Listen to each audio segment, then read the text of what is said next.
In What's New to BGA brings you Panda Spin, a play on trick playing games like Teach You or Wizard. But in this one, your cards are going to spin around, giving you a stronger version if you can't win the trick. The game did come out recently. It was kickstarted. It's currently rated at 7.1. You can see the weight there, 2.36, and 2 to 5 players, with the 4 being the best, they say, on BGG. Speaking of Kickstarter, it hasn't launched yet, but it will really soon. There is a reprint available, and you see an expansion as well. So if you play this on BGA and really like it and you want a copy, I think this might be your best way of getting a copy of it. You have 2 different options. You can play without the element cards. That's what beginner is. And then you can fix the Panda mood or set it or make it where it alternates. Panda Spin is a free-to-play game as well. Like I said, it's a trick-taking game. So if you've played any of the trick-taking games like Wizard or Teach You, you're kind of familiar with it. But you can see these are the hands that you can play. You can play a single, so just a 3, 4, 5, whatever, by itself. You can play sets, 2 or more, but they have to be the same value. You can play a run, which is a straight, so it has to be 2 to 5 cards, but a 3, 4, or Jack, Queen, King, like you see here. And then you could also do sets of runs. So 2 10s, 2 jacks, 2 queens. A bomb is at least 4 identical cards. It can be more, but notice at the water, a wild symbol cannot be used. On your turn, if you're the first player to play, you will start the trick. You will use one of the available combinations below. Then, if you're next, you will try to beat the trick. To beat the trick, you have to play a higher combination than played before you. If you can't beat it, you have to pass. If you currently have cards down, you're going to take the cards back and then spin them in your hand. If you have at least 1 blue card, you then discard all those cards played in that trick. So if you happen to play at least 1 card with the blue side up, you discard all the cards you have played to this trick. If everyone has passed, then you win. If you have no more cards in your hand after a trick, then you successfully can show out your hand for the rest of the round, and you will score points. After you show out, the remaining players will play until 1 player is left with cards in their hand. You'll see my opponent, 6, 8, king, ace. He could not beat me, so he takes his card back and he spins it. The blue side will go up. So if you see my hand here, you'll notice that down below are the blue sides. Generally, the blue sides are stronger. Sometimes they're multiple, so you 2 6s, and then a lot of them have those symbols that have different abilities.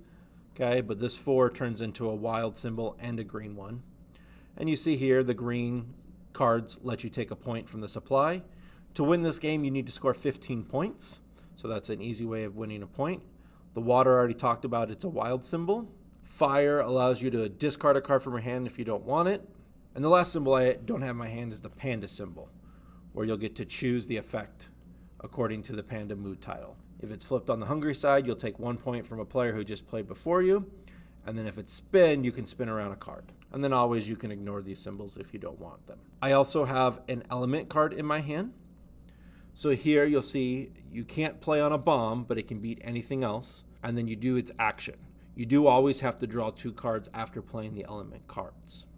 You can't always discard a element card before you play if you don't want it. This symbol here is higher than anything else. So this goes above the aces, kind of like the Joker in Teach You. You can see there 4 7s. So a bomb has been played. So when the bomb is played, it's going to win the hand unless a higher bomb is played. So it has to be all 8s or higher. Now I took back my ace, has to be flipped around and put back to my hand. Over on the right side, you can see the panda mood, and you can also see what suits are in the game. Depending on the player count is how many suits will be used. And then you see here, I used a water symbol to make 3 10s to beat his 3 6s. Now with showing out, Bramlett here played his last card, so now he can show out. Bramlett's last card was this, so no matter what, he's going to go out this round. Because even if I beat it, he can discard blue cards. You see how many cards are left in players' hands. The highest amount, which was my hand with 4, he scores 4 points. And then you keep playing until you get 15 points. Overall, I really like this. I am a big fan of trick-taking games. We played a lot of Teach You live in the past. So I do think it is a cool game. The only downside I can see is it's a bit longer, because in a normal trick-taking game, you're playing cards, and even if my trick gets beat, I don't get my cards back in my hand. But because of this spinning mechanism, I get those cards back in my hand, so in one set of hands, we're playing a lot more cards, if that makes sense. Because when you lose, you don't lose your cards. Generally, they come back to you as stronger cards. So that would be the biggest downside of it for sure. I play turn-based for most of my games. This one took us a while to complete, but I still had a lot of fun with it. I give Panda Spin an 8. I think it's a lot of fun. I think it's a great twist on many trick games. I think after a while, Teach-U becomes the same.